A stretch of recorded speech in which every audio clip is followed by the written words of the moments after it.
Salut mes Saiyajins de l'espace, bienvenue sur ma chaîne Alex Levent. Alors, comment j'ai fait pour me transformer comme ça? Sur la photo de gauche, j'avais 22 ans, j'étais en formation pour devenir coach sportif. Et là, sur la photo de droite, j'ai 33 ans, c'est maintenant. Voilà, j'ai les cheveux un petit peu plus longs, hein. J'ai laissé quelques semaines pour laisser pousser les cheveux, mais c'est bien moi, je te rassure. Alors, comment j'ai fait? Tu vois qu'il y a une différence de physique quand même assez énorme. Sur la photo de gauche, j'ai plus de gras. Mes muscles ne sont pas dessinés du tout, alors que sur la photo de droite, j'ai un physique plus fonctionnel, j'ai un physique plus athlétique. Le but de cette vidéo, c'est de t'expliquer les différentes approches que j'ai eues quand j'avais 22 ans et l'approche que j'ai actuellement, qui est donc complètement différente sur tous les points de vue alimentaire, point de vue entraînement et sur le mindset qui est complètement différent aussi. Avant de t'expliquer les différences qu'il y a eu entre ces différents âges, je compte sur toi pour ton soutien à mettre un pouce en l'air pour m'aider à référencer cette vidéo. Allez, on va dire 3000 likes, 3000 mains en l'air pour que tous ensemble on puisse former le Genkidama tout puissant et envoyer cette boule dans la sphère YouTube. Je compte sur toi. La première chose qui a changé, c'est qu'à l'époque, quand j'avais 22 ans, je n'étais pas du tout convaincu par la pratique du jeûne intermittent. Pour moi, dans ma tête, je raisonnais plutôt en termes de calories, alors qu'aujourd'hui, je raisonne plutôt en termes d'hormones, travail hormonal. Je vais t'expliquer pourquoi. À l'époque, je me disais, ok, si je fais un jeûne intermittent, pour moi, c'est pas très intéressant puisque moi, je cherchais à prendre de la masse musculaire. Jeûner, c'est ne pas apporter de calories. Donc, quelque part, c'est contre-productif, c'est paradoxal pour une prise de masse musculaire. Voilà comment je raisonnais quand j'avais 22 ans. Et je m'en veux pas parce que je me dis, c'est logique quand même de penser ça. Tu manges pas.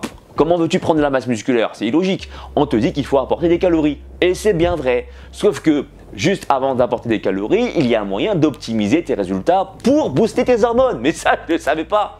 Maintenant, je raisonne différemment. Tu le sais bien sur ma chaîne, j'ai parlé beaucoup déjà de la pratique du jeûne intermittent, de ce que ça pouvait apporter physiologiquement le fait de jeûner. C'est pas juste le fait de détoxifier ton organisme, de laisser tes organes digestifs au repos, ça on le sait, mais ça a aussi des gains sur la production d'hormones. C'est comme ça qu'il faut raisonner maintenant. Enfin, du moins, c'est comme ça que je raisonne actuellement pour avoir ce corps-là.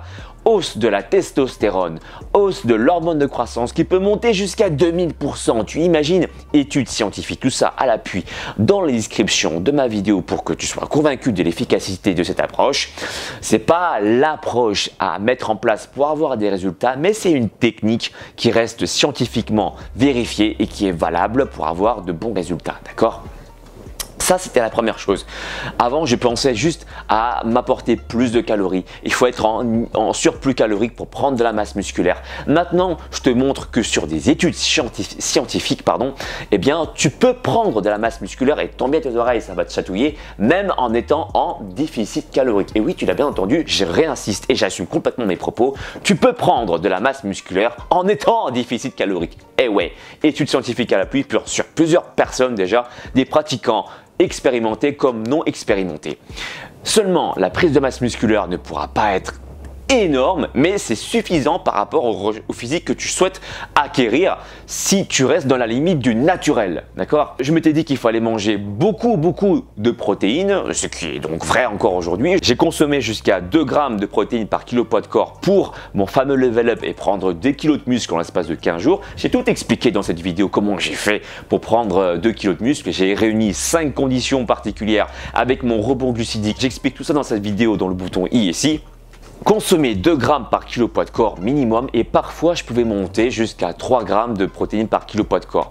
Tu le vois sur mon physique, c'était pas forcément nécessaire d'aller jusqu'à ce point-là pour avoir des résultats. Il aurait peut-être fallu que j'augmente peut-être mes apports en lipides ou peut-être diminuer ou augmenter mes apports en glucides ou du moins raisonner de façon hormonale pour avoir plus de résultats. Tu as compris? Quand j'avais 22 ans, raisonnement calorique. Quand j'ai 33 ans, c'est-à-dire maintenant, raisonnement plutôt hormonal. Et c'est ce qui, pour ma part, fonctionne le mieux. Pour te dire, à l'époque, quand j'avais 22 ans, je pesais déjà presque tous mes aliments pour maîtriser ou du moins pensais pouvoir maîtriser justement mes calories. Or aujourd'hui, je te le montre encore une fois sur des études scientifiques que l'apport calorique, c'est pas vraiment quelque chose que l'on peut vraiment gérer au bout des doigts. Il y a toujours une marge d'erreur, même sur les étiquettes, tu peux avoir jusqu'à 25% de marge d'erreur en plus ou en moins. Donc quelque part, ça serait utopique de penser qu'on peut gérer sur le bout des doigts nos apports caloriques et que c'est la raison pour laquelle au début c'est bien pour avoir un repère, même si c'est incertain et que ça donne quand même des résultats, ça reste un repère incertain et moi je préfère être sûr de moi et pour ça j'essaie d'être à l'écoute au maximum de mes signaux de satiété parce que nous sommes des êtres intelligents, notre corps nous envoie des signaux tous les jours, il faut juste être en pleine conscience. Tu vois ce que je veux dire ou pas? Vrai ou faux? Quand j'avais 22 ans, je pratiquais énormément en salle avec des exercices pliométriques et je ne faisais aucun circuit training. Je ne mobilisais pas beaucoup mon système cardiovasculaire. Alors c'est sûr qu'en faisant des pompes, des tractions, des exercices globaux, tu vas aussi stimuler ton système cardiovasculaire. Mais avec le recul que j'ai maintenant, je trouve que je n'avais pas beaucoup stimulé mon cœur, ou du moins suffisamment, pour forcer mon corps à s'adapter et à perdre du gras de façon efficace. D'accord? Aujourd'hui, je fais beaucoup de circuit training, je m'entraîne même plus qu'avant. Avant, je faisais 5 séances par semaine. Aujourd'hui, je m'entraîne jusqu'à 7 fois par semaine, tous les jours quasiment. Parfois, je laisse 1 ou 2 jours de repos, mais pour la plupart du temps, sans rien de cacher, je m'entraîne quasiment tous les jours. Seulement, mes entraînements sont beaucoup plus courts qu'à l'époque. Du coup, la récupération est meilleure. Je ne fatigue pas mes muscles sur des séries interminables, ce qui veut dire que la récupération se fait plus vite et donc j'ai la possibilité aujourd'hui de pouvoir m'entraîner plus régulièrement en boostant mon métabolisme plus régulièrement aussi, d'accord? Il faut aussi savoir qu'à l'époque, je m'étais blessé beaucoup plus régulièrement au niveau de l'épaule à cause des exercices comme le développé couché. Attention, je n'ai pas dit que le développé couché était un mauvais exercice, mais c'est vrai qu'à l'époque, je me faisais beaucoup plus de tendinite. Aujourd'hui, c'est même plus que je m'en fais rarement, c'est que je suis en pleine forme. Je n'ai jamais été autant en pleine forme que maintenant en faisant mes exercices avec des pompes, etc. Donc, si j'ai un conseil à te donner, fais des exercices de circuit training en début de séance de sport. Même si tu vas en salle, moi je t'invite à faire des circuits training lorsque tu es frais, lorsque tu as encore beaucoup d'énergie, c'est-à-dire en début de séance. Échauffe-toi un petit peu, soit sur une machine cardiovasculaire ou peu importe, en faisant du surplace, des exercices faciles. Et puis ensuite, fais un circuit training pour vraiment te donner à fond et pomper ton système cardiovasculaire. C'est ça qui va forcer ton corps à s'adapter et à perdre du gras. Parce que le corps, ça ne l'arrange pas, lui, que tu gagnes du mauvais poids. Si tu gagnes du bon poids, c'est-à-dire du bon muscle, ça l'arrange parce que du coup, il va pouvoir supporter mieux les efforts en étant plus musclé, en étant plus fort. Mais par contre, si tu prends du mauvais poids, c'est-à-dire du gras, eh bien, le corps va plus souffrir. Et tous les corps humains fonctionnent de la même manière. Nous n'aimons pas souffrir, donc du coup, on s'adapte. En travaillant en circuit training, comme je le fais dans mes vidéos sur ma chaîne, tu en trouveras plein des full body. Eh bien, dans ce genre de vidéo, tu vas pomper ton système cardiovasculaire, ton cœur va faire po, po, po, po, po, po, po, po, po, po, po, po, po, po. Et à ce moment-là, il va se dire « Oh là là, pour la prochaine fois, j'ai tout intérêt à perdre du poids inutile. » C'est à ce moment-là que tu vas perdre du gras. Tu vois ce que je veux dire? Donc, place des circuits training, que tu t'entraînes à la maison ou à la salle en début de séance. Voilà. Après échauffement, bien entendu, articulaire, tendineux et musculaire, évidemment.